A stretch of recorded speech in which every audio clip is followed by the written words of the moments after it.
நடிகர் திலகம் சிவாஜி கணேசன் அவர்களின் திரைப்பயணத்தில் அமைந்த ஒரு வெற்றி திரைப்படம் தான் பார் மகளே பார் திரைப்படம். திரைப்படத்தில் சிவாஜி அவர்கள் திமிர் பிடித்த பணக்கார ஜமீன்தார் வேடத்தில் நடிச்சிருப்பாரு. சிவாஜி அவர்களின் நடிப்பு பற்றி சொல்லவே தேவையில்லை. நவரசங்களையும் பிழிந்து கொடுத்திருப்பாரு. சிவாஜி அவர்கள் ஜமீன்தார் சிவலிங்கமாக அதகளம் பண்ணியிருப்பாரு. குடும்பம் கௌரவம் அப்படின்னு கராராக இருக்கும் அவரு முதல் பாதியில் அன்பை பொழிகிறவராகவும், இரண்டாவது பாதியில வெறுப்பும் கோபமும் கொண்ட நபராகவும் அந்த கதாபாத்திரமாகவே வாழ்ந்திருப்பாரு. படம் வெளியாகி பத்திரிகையாளர்களும் பாராட்டி விமர்சனங்கள் எழுதினாங்க. குறிப்பாக சிவாஜி அவர்களுடைய நடிப்பை புகழ்ந்து தள்ளி எழுதியிருந்தாங்க. நமது வெறுப்பு, கோபம், துயரம், அன்பு, வேதனை அப்படின்னு எல்லா உணர்ச்சிகளையும் சரியான இடத்துல காண்பித்திருப்பாரு சிவாஜி அவர்கள். அந்தஸ்தையும் கௌரவத்தையும் பெரிதாக நினைத்து தம்மையும் அல்லற்படுத்தி கொண்டு பிறரையும் அவதிக்குள்ளாக்கும் ஜமீன்தாராக சிவாஜி அவர்கள் நடிச்சிருப்பாரு.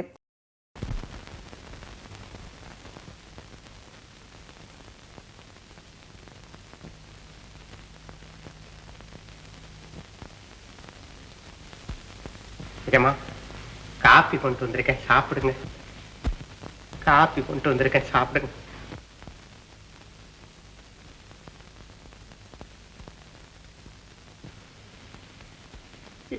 என்ன ஆயமா இப்படி பாக்குறீங்க?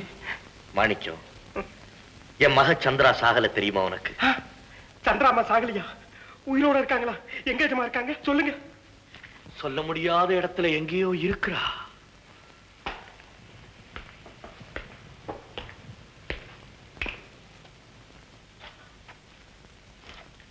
மாணிக்கம், சந்திராவோட போட்டோவை எடுத்துட்டு போய் உடையன்னு சொன்னனே, உடைச்சிட்டியா? இல்லைங்க ஏஜமா, இது வரைக்கும் நீங்க சந்தோஷத்துல சொன்ன நல்ல காரியத்தை தான் செஞ்சுக்கிட்டு இருக்கேன். நீங்க கோபத்துல சொன்ன கெட்ட காரியத்தை நான் செஞ்சதே இல்லைங்க. என் மக போட்டோவை உடைக்காம பத்திரமா வச்சிருக்கிறியா? வச்சிருக்கேன். அந்த படத்தை வச்சுதானே பாப்பாவுடைய இறுதி சடங்கு அன்னைக்கு பூஜை பண்ணது. பூஜை பண்ணீங்களா? என் மகளுடைய புடவை நகை நட்டெல்லாம் வச்சு பூஜை பண்ணீங்களா?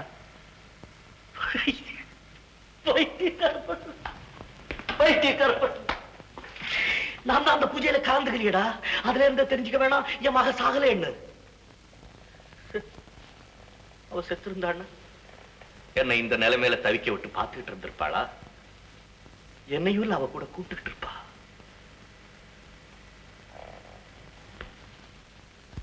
சந்திரா, அம்மா, மாணிக்கம்,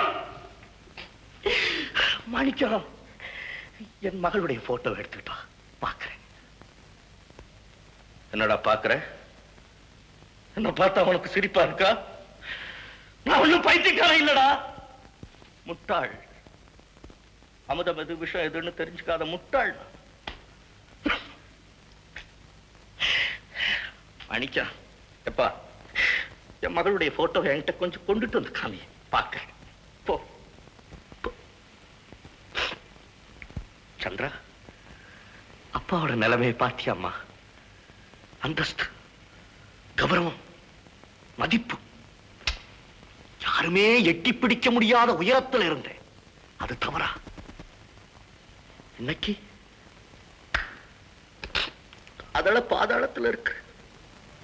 ஃபர்ஸ்ட் ஹாஃப்ல குடும்பத்தினரிடம் அன்பை பொழிந்தவர் செகண்ட் ஹாஃப்ல தீயை பொழிந்து எரிமலை வெடித்தது போன்று பொங்கி குமுறி பாய்ந்து உதறுகிறாரு.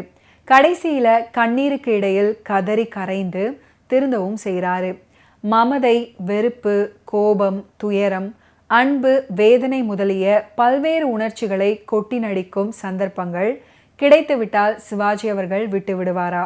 தம் சொந்த மகள் யார் என்று தெரியாத நிலையில் தவித்து வெய்துயிர்த்து ஸ்தம்பித்து நின்று நடிப்பின் சிகரத்தை தொட்டு விடுறாரு. உடம்பு சௌரியம் இல்லாத பையன் மெத்த மேல இருந்து கீழே இறங்கி வந்த இப்ப கொஞ்சம் பரவாயில்லைங்க. சதா படுக்கையிலேயே இல்லாம எழுந்து நடமாடணும்னு டாக்டர் சொல்லிருக்காரு.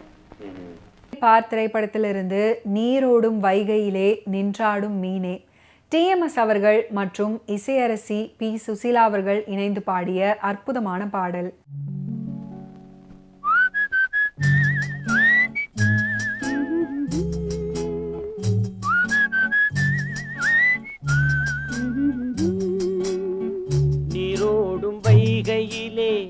நின்றாடும் மீனே நெய்யூரும் கானகத்தில் கை காட்டும் மானே தாலாட்டும் வானகத்தில் பாலூற்றும் வெண்ணிலவே தெம்மாங்கு பூந்தமிழே தென்னாடன் குலமகளே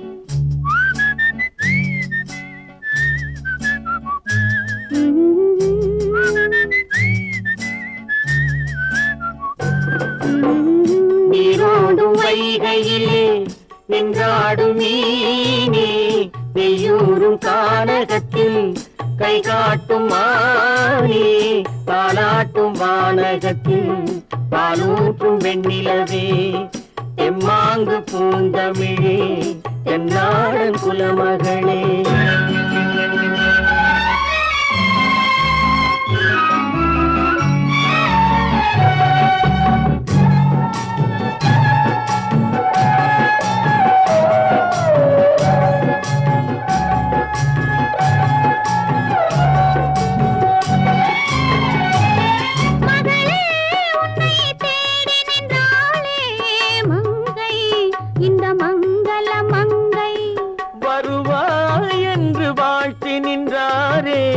தந்தை உன் மழலையின் தந்தை நான் காதல் என்னும் கவிதை சொன்னேன் கட்டிலின் மேலே அந்த கருணைக்கு நான் பரிசு தந்தேன் தொட்டிலின் மேலே நான் காதல் என்னும் கவிதை சொன்னேன் கட்டிலின் மேலே அந்த கருணைக்கு நான் பரிசு தந்தேன் தொட்டிலின் மேலே வரிரோ வரிரோ வரிரோ வரரோ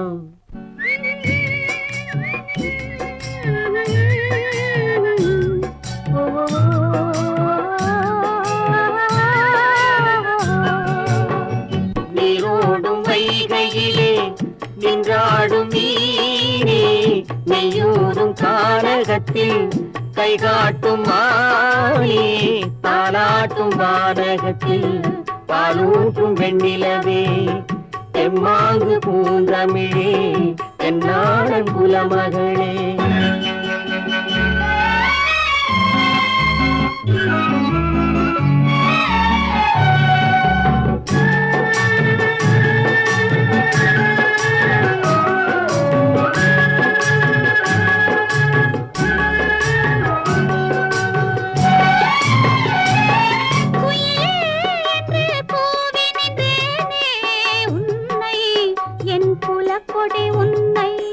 துணையே ஒன்று தூக்கி வந்தாயே எங்கே உன் தோள்களில் இங்கே உன் ஒரு முகமும் திருமகளின் உள்ளம் அல்லவா உங்கள் இருமுகமும் ஒரு முகத்தின் வெள்ளம் அல்லவா வரிரோ வரிரோ வரிரோ வரரோ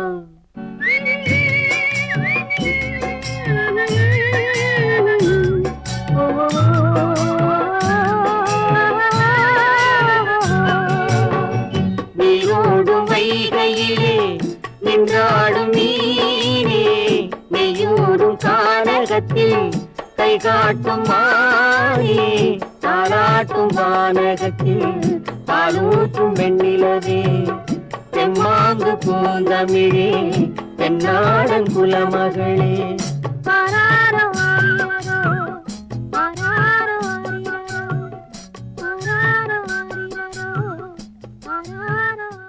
சிவாஜி அவர்கள் மற்றும் எம்.ஆர். ராதா அவர்கள் போன்ற பிரபலங்களுடன் திரையிடத்தை பகிர்ந்து கொண்ட சில காட்சிகளில் சோ மிகவும் சாதாரணமாக நடிப்பார்.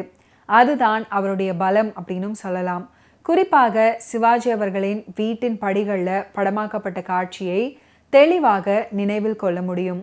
அதில் சோ அவருக்கு ஒரு காரை கொண்டு வருவது போல காட்சி இருக்கும். படத்தில் சோவின் காமெடியும் ஹிட் அடித்தது. அடுத்தடுத்து படங்கள் வந்தன, வெற்றியும் பெற்றன. சோவும் ஒரு நடிகராக காமெடியனாக வெற்றி பெற்றார். அதன் பிறகான பல்துறை வளர்ச்சியும் அரசியல் நெருக்கமும் நாம் அறிந்ததுதான். இத்தனைக்கும் அஸ்திவாரமாக அமைந்தது சினிமா பிரவேசம். அந்த சினிமாவின் கதவு திறந்தது பார் மகளே பார் திரைப்படத்துல. Good morning sir, car ready. ஆமா, அந்த பெரிய கார் நீ செல்ஃப் டிரைவிங் செஞ்சு நின்ற கிளட்ச் இன்னும் ஹார்ட் ஆகுது. அப்பா இல்ல இந்த கருப்பு காரா அது? தேர் மாதிரி சவுண்ட் விடுக்குது. இன்னா சார் நீ அந்த மஞ்சாக்காரு படார் ரோதுன்னு ஸ்டார்ட் செய்ய சொல்லுவே சும்மா பெருமா மாட்டுக்கார மோள மாதிரி புருவும் புருவுங்குது. காபேட்டரை போடும் போலகுது. இன்னா சார் நீ கார் வாங்கி அடிக்கினே தவிர மெயின்டான்ஸே சரியில்லையா? எல்லாரும் சிரிக்கிறீங்க. முதலாளிகிட்ட பேசுற பாவம் தெரியாத மரியாதை பேல. சும்மா நில்லு வச்சாரே. என்ன பறந்துக்கின்னு வர இன்கிரிமெண்டா? இன்கிரிமெண்ட் பேச மாட்டேன், அடி பண்ண. நடராஜா கோச்சுக்காத. அவன் மெட்ராஸ்ல இருந்த பையன் அப்படிதான் பேசுவான். ஆனா நல்ல மெக்கானிக். அவன் யார் தெரியுமா? நம்ம மாணிக்கத்தினுடைய மச்சனை. அப்படியா? நம்ப முடியலையே. சத்தியமா அவன் வச்சுனே. இவன் காரை ரிப்பேர் பண்றான், இவன் நாக்க நான் ரிப்பேர் பண்ணும். என் வம்சத்துல இவன் தான் இப்படி பேசுறான். திறந்திருக்கேன். பெரிய சோய மௌராசம் வம்சம். நான் சும்மா அழட்டிக்கினே போய் வேலையை கவனி. ரொம்ப விட்டு செலவா இருக்காப்பா. உன் பேர் என்னப்பா? ஃபுல் நேம் மாட்சாமிங்க. எல்லாரும் ஃபேட்னா மாடுன்னு கூப்பிடுவாங்க. போடா காரடா போடா. டைம் ஆச்சுமா, புறப்படுங்க. அப்பா டாடா மம்மி ஹீரியோ. ரெண்டு குழந்தைகளும் ரெண்டு புறா மாதிரி போகுது. லட்சுமி ஆபீஸ் போயிட்டு வா. இறந்து போனதாக கூறப்படும் மகளின் படத்தை வேலைக்காரனிடம் கேட்டு வாங்கி நெகிழ்ந்து போகும் கட்டம் கண்ணெதிரில் நிற்கிறது.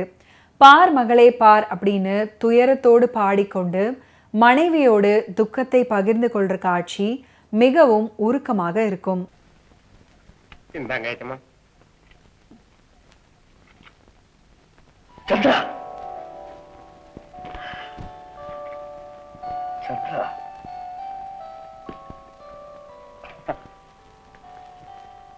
சந்திரா, சந்திரா, உன்னை பார்த்து எவ்வளவு நாள் ஆகுதுமா? எவ்வளவு நாள் ஆகுது? எங்க அப்பா அப்பான்னு அருமையா கூப்பிடுவியே, அப்படி ஒரு தடவை கூப்பிடுறான் என் ராஜா. கூப்பிட மாட்டியா? என் மேல உனக்கு கோபமா? ஆமா, அப்பாவோட பேச்சு தாங்க முடியாம தானே நீ போயிட்டு. நான் ஒரு பாவிம்மா, நான் ஒரு பாவி. என்ன மறுபடியும் என்னை விட்டு போகவா பாக்குறேன்? விட மாட்டேம்மா, நானு விட மாட்டேன். ஆனா நீ கிடைச்சிட்டியங்கிறதுக்காக காந்தாவோட போட்டோவை எடுத்து உடனே நான் சொல்ல மாட்டேம்மா, நான் சொல்ல மாட்டேன்டா. அப்படியே நான் தான் சொன்னாலும் நீ செய்ய மாட்டேல்ல. போ போ. அம்மாடி, உனக்கு ஒரு வேடிக்கை தெரியுமாம்மா? காந்தா என்ன பழி வாங்க போறாளாம்மா. பழி வாங்க போறாளாம்மா. வாங்கட்டும், எத்தனை நாளைக்கு வாங்குவா? இப்பதான் நீ என்கிட்ட வந்துட்டியே, என்னதான் கூட்டிட்டு போக போறியே. சீக்கிரம் என்ன கூட்டிட்டு போயிடுமா, சீக்கிரம் என்ன கூட்டிட்டு போயிடுமா, என் கண்ணை கூட்டிட்டு போயிடுமா. ஓகே வியூவர்ஸ், இன்னைக்கு நிகழ்ச்சியில் நடிகர் திலகம் சிவாஜி கணேசன் அவர்களுடைய ஃபிலிம் கெரியரில் நடந்த பல இன்ட்ரெஸ்டிங்கான விஷயங்களை நீங்கள் பார்த்து தெரிஞ்சிருப்பீங்க. மீண்டும் அடுத்தடுத்த எபிசோட்ஸில் சந்திப்போம். நன்றி, வணக்கம்.